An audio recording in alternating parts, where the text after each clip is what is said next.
가끔 TV를 보다 보면 그런 장면이 나옵니다. 누군가는 웃기고요, 누군가는 그 웃기는 상황을 유머를 행하는 그 상황에서 안 웃는 것, 그것을 컨테스트하는 그런 상황들이 가끔씩 나오는 걸 보게 됩니다. 이제 참는 거죠. 참는 것인데 우리는 그 모습을 보면서 그 웃기려고 하는 사람의 웃기는 행동 때문에 웃고, 또 그것을 참아내는 사람의 그 인내력을 보면서 대단하다고 감탄하면서 그리고 웃는 모습이 가끔 TV에 그런 패턴이 나오게 되는 것을 보게 됩니다. 근데 문제는요, 개그하는 사람들이 또 유머를 베푸는 사람이 문제가 될 때는 정말 안 웃는 냉담한 마음이 있을 때입니다. 오늘은 그런 비슷한 내용을 예수님께서 말씀하시는 거예요. 그러나 더욱더 심각한 문제죠. 유머의 문제는 그냥 웃고 마는 것입니다. 웃고 끝나는 것입니다. 그냥 인생의 한 번에 스치는 그런 경험에 불과한 것이죠. 그러나 오늘 말씀은 하나님의 사역에 관련된 겁니다. 하나님의 사역이 베풀어졌는데 그 하나님의 사역에 대해서 너무도 냉담하고 닫혀있고 반응 없는 모습에 대해서 예수님이 말씀하고 있는 거예요. 먼저 16절, 17절의 말씀의 내용은 뭐냐면 이 한 아이, 예화인데 한 아이가 아니라 아이들의 무리인 것 같습니다. 아이들이 장터에 앉아서 제 동무들을 부릅니다. 한 무리의 아이들이 한 무리의 아이들을 불러서 얘기하는 거예요. 이르되 우리가 너희를 향하여 피리를 불어도 너희가 춤추지 않고 우리가 슬피 울어도 너희가 가슴을 치지 아니하였다. 이렇게 말씀합니다. 여러분, 여기서 얘기하는 피리를 불어 피리를 불어도 너희가 춤추지 않고, 이 얘기는 혼인잔치 놀이입니다. 혼인잔치에 꼭 일어나는 일이 이 피리를 불어서 춤추는 그런 장면을 연출하는 것입니다. 그런데 그렇게 즐겁게 혼인잔치 놀이를 해도 너희들은 그 피리 소리에 따라서 춤추지 않았다. 또 여기 얘기하는 슬피 울어도라는 말은 장례식 놀이입니다. 장례식 놀이에는 꼭 해야 되는 그 연출이 뭐냐면 곡하며 슬퍼하며 눈물을 흘리는 놀이를 하는 겁니다. 그런데 그 가운데서도 너희는 아무런 반응도 보이지 않고 눈물 흘리는 듯한 반응도 전혀 보이지 않는구나 라고 얘기하는 거예요. 너랑 도저히 같이 뭐 하겠다고요? 같이 못 놀겠다고요. 못 놀겠다고. 왜 그렇습니까? 친구들이 함께 놀자고 하면 그 놀이에 같이 섞여서 울든지 웃든지 해야 한다는 것입니다. 계시록의 말씀처럼 차든지 더욱든지 해야 되는데 그저 미적미적해서 아무런 반응도 보이지 않고 있는 그 모습을 보고 이 아이들이 그 친구들을 향해서 푸념, 불평을 내어놓는 것이죠. 근데 문제는 이런 아이들의 모습, 그 아이들의 모습 가운데서 너무도 섭섭하여서 그리고 너무도 마음이 속상해서 못 놀겠다 얘기하는 것처럼 지금 예수님께서 이 세대 가운데 하나님의 사역을 일으켜 가시는데 그 하나님의 사역 가운데 도무지 반응을 보이지 않고 있는 이 소위 하나님의 백성들과 그 주위에 있는 이방인들을 향해서 예수님이 분통을 터뜨리시는 것이죠. 하나님의 일이 지금 일어나고 있는데 너희들이 도저히 아무런 반응도 하고 있지 않다는 거예요. 18절에 보니까 요한이 와서 먹지도 않고 마시지도 아니하며 그들이 말하기를 귀신이 들렸다, 그렇게 말했다는 것입니다. 세례 요한은 먹고 마시지 않는 삶, 다시 얘기해서 금욕적인 삶을 살았습니다. 세상 도피적인 사역을 펼쳤습니다. 먹는 것을 끊고 금식을 자주 했던 것 같습니다. 그런데 그렇게 했더니 그들이 반응을 보이는 것은 뭐냐면 요한의 삶을 자세히 보더니 세례받고 그리고 회개하는 삶을 보이는 사람의 일부가 나타나지만 그 모습을 관찰하더니만 하는 얘기가 귀신 들렸다. 귀신 들리지 않고야 어떻게 저런 삶을 살아갈 수 있냐.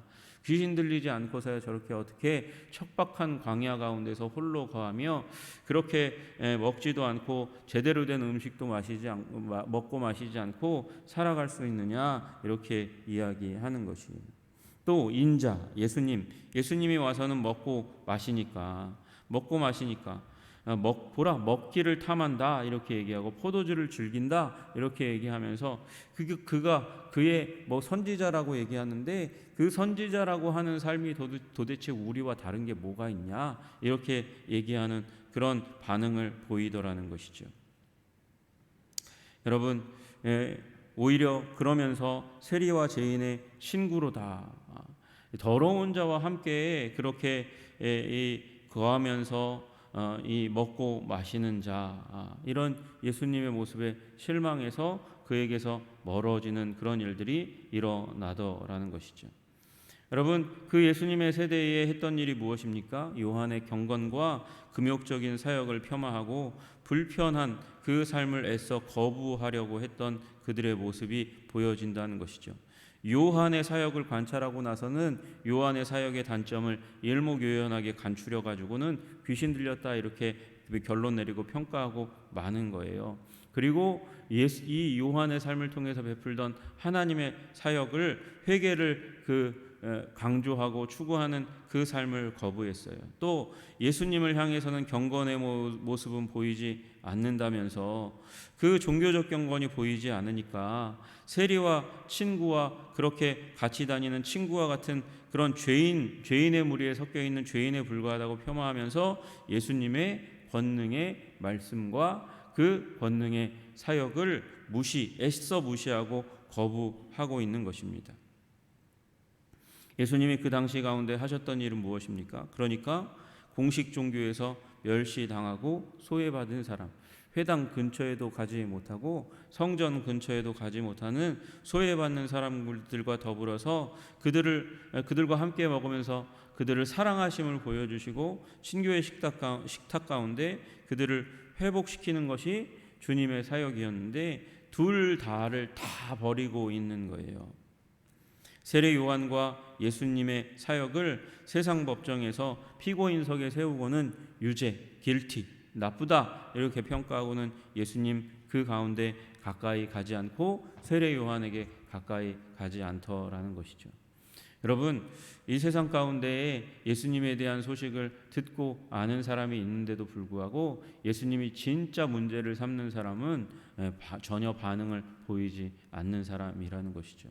여러분, 예수님의 말씀에 우리가 두 가지 반응을 보일 수 있어요. 좋은 반응, 나쁜 반응이죠. 예수님의 메시지를 듣고 순전하게 믿고 받아들이는 반응이에요. 또 하나는 거절하는 반응이죠. 예수님에 대해서도 나는 세례 요한에 대해서도 믿을 수 없다라고 얘기하는 반응입니다. 여러분, 오히려 후자에 있을지라도 그럼에도 불구하고 그렇게 결론을 내렸어도 그래도 좀 더 알아보자. 그렇게 심각하게 고민을 해보고 하나님이 하시는 일, 예수님을 통해서 권능이 일어난 건 분명하고요. 예수님을 통해서 말씀의 감동들이 회중 가운데 일어난 것은 너무도 분명한 일이고 세례 요한의 사역을 통해서 놀라운 하나님의 그 선지가 베풀어지고 그리고 회개의 그 열망이 가슴 가운데 일어난 것은 사실인데 애써 그것을 잠재우고 없었던 일, 단점만을 뽑아내고 세상에 그 많은 사람들을 뽑아내려고 하면 그 많은 사람들을 다 만족시킬 수 있을 만한 그런 일이 어디에 있겠습니까? 그런 일들 그 가운데서 유독 단점만을 찾아서 그 사역을 폄하하고 그 사역 가운데 하나님이 하시는 일은 보지 않고 인간의 일로 말미암아 낭망하고 무너지고 그 하나님으로부터 멀어지는 사람이 더 문제인 것이죠. 여러분, 예수님께 옳은 반응, 거부의 반응 할 수 있습니다. 그러나 제대로 된 판단을 내리는 게 중요한 것이죠. 거절하였다 하더라도 더 예수님께 나아가서 나아가면 발견할 수밖에 없는 그 하나님의 거룩하시고 온전하신 그리고 영광과 능력으로 가득 찬 사역을 목격하고 주님께 나아와야 한다는 것이죠. 여러분, 오히려 그런 모습들을 보면서 그러면 결국은 예수님이 하시는 일, 세례 요한을 통해서 하나님이 하시는 일에 놀라운 권능을 보고 예수님께 돌아올 수밖에 없는데 애써 단점만으로 아니야, 난 믿을 수 없어. 저건 하나님의 사역이 아니야, 귀신 들린 거야. 아유, 죄인의 친구네. 그러고는 돌아서는 사람들.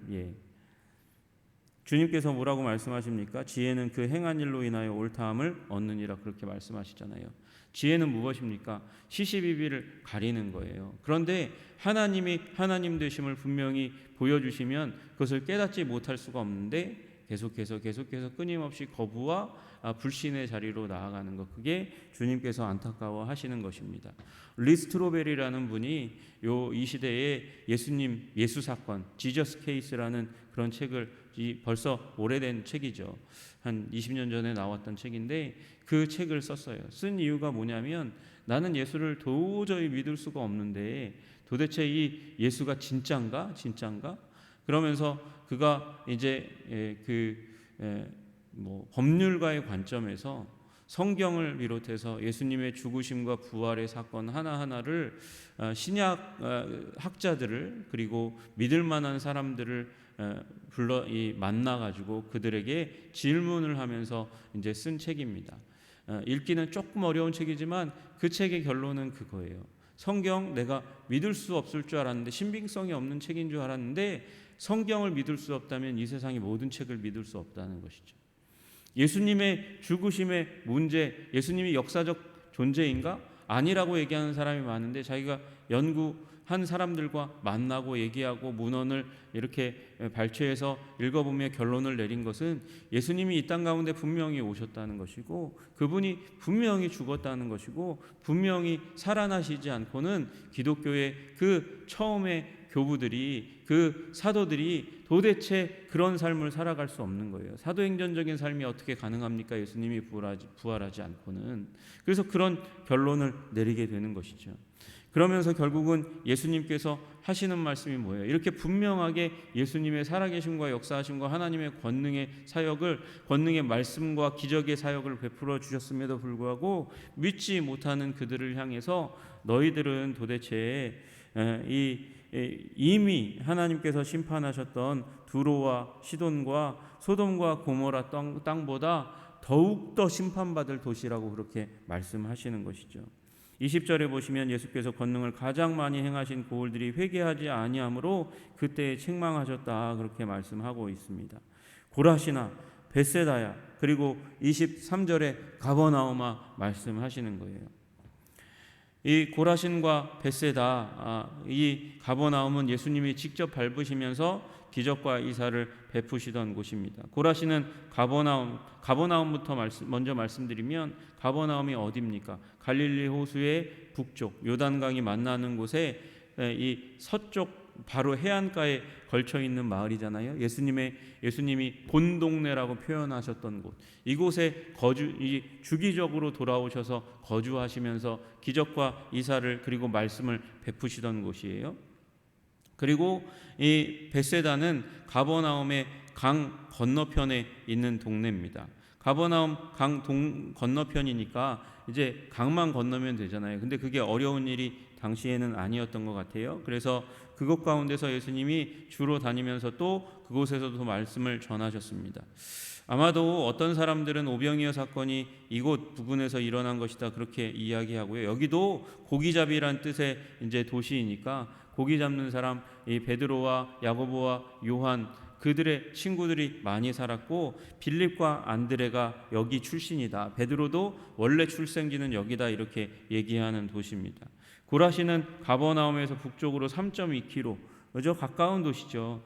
3.2km 지대에 위치한 현무암 구릉지대의 마을입니다. 그런데 예수님께서 이 모든 도시에서 기적과 이사를 베푸시고 또 하나님의 말씀을 권능 있는 말씀을 전했는데도 불구하고 그들은 예수님께 반응을 잘 보이지 불신의 반응을 보이는 거예요. 그들과 함께 거하시면서 기적을 베푸셨음에도 그렇게 말씀하십니다.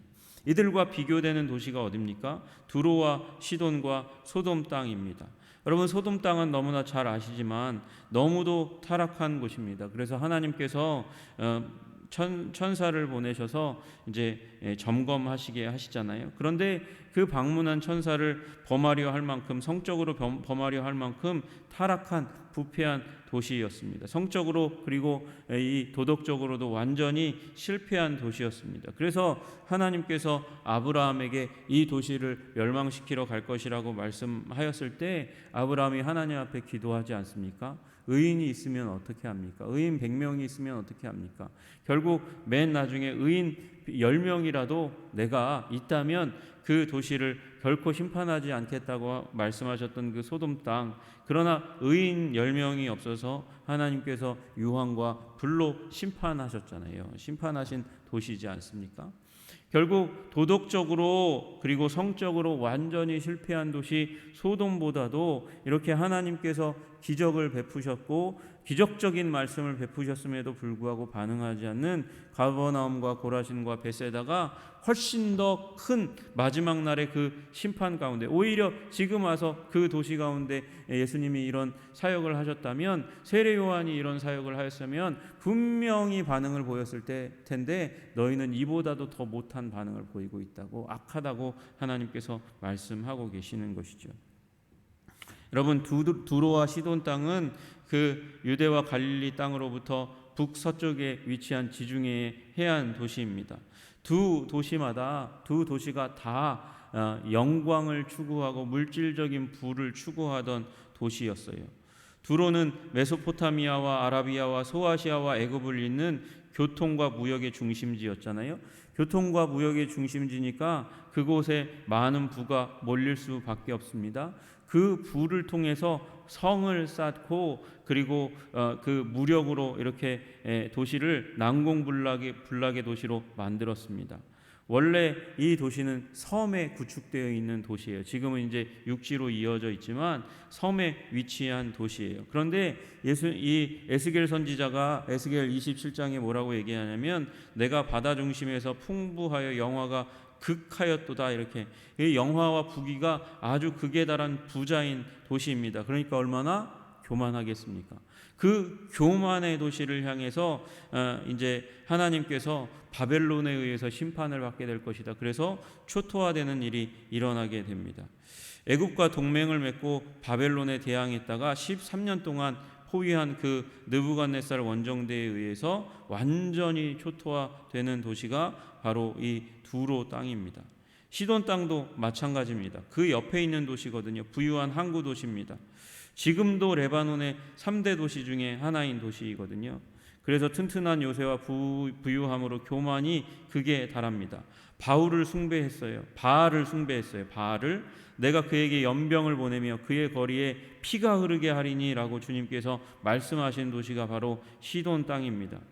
페르시아의 가신으로 있던 시돈이 페르시아 왕을 반역하니까 시돈을 공격합니다. 시돈 사람들은 페르시아 왕이 바사 왕이 얼마나 끔찍한 보복을 베푸는지 너무나 잘 알았기 때문에 이 4만 명의 시민들이 스스로 자신의 집에 불을 질러서 자살했던 도시가 바로 시돈 땅입니다.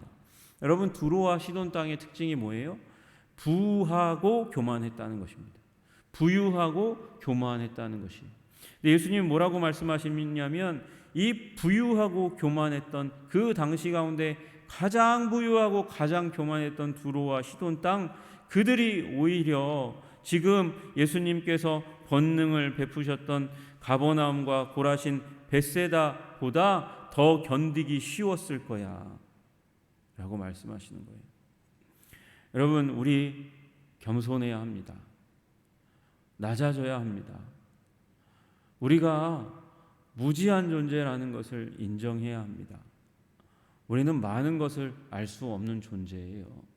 우리는 과학이 문명의 끝에 극에 달해서 불가능한 것이 없다고 그렇게 얘기하는 시대 가운데, 그렇게 자부하는 시대 가운데 살아가고 있지만 할 수 있는 일이 얼마나 많이 있습니까?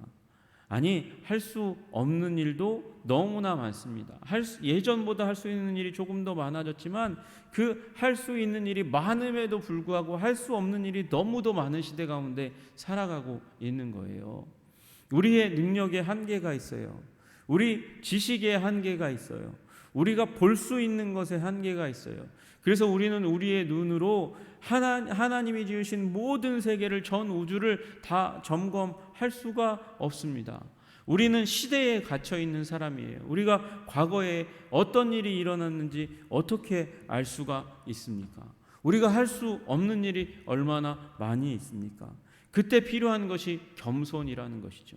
그저 내 손에 쥐고 있는 그 부와 군사력 때문에 교만한 자리에 들어갔던 두로와 시돈이 심판을 받는 것처럼 내가 많이 알아, 내가 많이 안단 말이지, 나 경험할 거 다 경험해 봤어 라고 얘기하는 그 교만이 하나님의 진노의 이유가 된다는 것이죠. 예수님을 거부했던, 하나님이 권능을 베푸셨음에도 불구하고 거부했던 가버나움과 고라신과 벳세다처럼 교만하지 말아야 한다는 것입니다. 보았는데도 보지 않은 것처럼 행동해서는 안 된다는 것이고요. 하나님의 은혜에서 좋은 것만 다 취하고, 그리고 진정 하나님께서 내 삶에 원하는 것, 회개의 삶, 예수님을 믿는 삶, 예수님이 내 삶 가운데 베풀어 주신 그 성령 충만을 무시하는 삶 가운데는 나아가지 말아야 한다는 것입니다. 28절 보시면 가버나움아 내가 하늘에까지 높아지겠느냐? 그렇게 교만할래? 음부에까지 낮아지리라. 지옥에 간다는 것입니다. 교만하면 지옥에 처하게 될 것이라고 말씀하시는 것이죠. 내가 하는 모든 권능을 소돔에서 행하였더라면 그 성이 오늘까지도 그 하나님께서, 예수님께서 하신 일 때문에 존재했을 거라고, 살아 있었을 거라고 그렇게 말씀하시는 것입니다. 여러분, 우리는 겸손해야 합니다. 우리는 겸손해야 합니다. 겸손이 우리의 생명입니다. 우리의 생명입니다. 우리 한성의 백성들이 하나님 말씀 앞에 하나님이 하시는 일에 관심을 가지기를 주님의 이름으로 축복합니다. 울면 울고 웃으면 웃는, 하나님이 웃게 하시면 웃고 울게 하시면 우는 그 자리 가운데 들어가야 한다는 것이죠. 그리고 하나님이 하시는 일을 진심으로 겸손하여 믿고, 그리고 그 하나님의 역사를 우리 마음 가운데 두고 묵상할 때에 주님께서 우리에게 믿음의 새로운 국면을 일으켜 주실 줄로 믿으시기를 주님의 이름으로 축복합니다. 주님의 그 진노의 자리 가운데는 결코 들어가지 않는 겸손의 사람들, 주님, 우리 한성의 백성들이 되게 하여 주시옵소서. 그렇게 여러분 기도하시는 오늘 하루가 되시기를 소원합니다. 기도하겠습니다. 주님, 반응이 심판의 기준임을 우리가 보게 하신 것을 감사하고 감사합니다. 춤을 추든지 울든지 하나님께서 베풀어 주신 그 사역 가운데 우리로 반응하라고 말씀하고 계십니다. 차든지 더욱든지 하라고 말씀하시는 그 말씀 앞에 우리 겸손하여 반응하는 자들이 다 될 수 있도록 주님 붙들어 주시고 인도하여 주시옵소서. 주께서 기적을 베푸셨으나 반응하지 않은, 그 잠깐 반응하였지만 참된 믿음 가운데 들어가지 않은 가버나움과 고라신과 벳세다의 사람들처럼 우리 교만하여 주님의 멸망의 대상, 진노의 대상이 되지 않도록 주님 우리의 영혼을 관리할 수 있도록 주님 붙들어 주시고 인도하여 주시옵소서. 하나님의 일에 관심을 갖는 우리들이 다 될 수 있도록 우리를 붙들어 주시고 인도하여 주시옵소서. 예수 그리스도 이름 받들어 기도드리옵나이다. 아멘.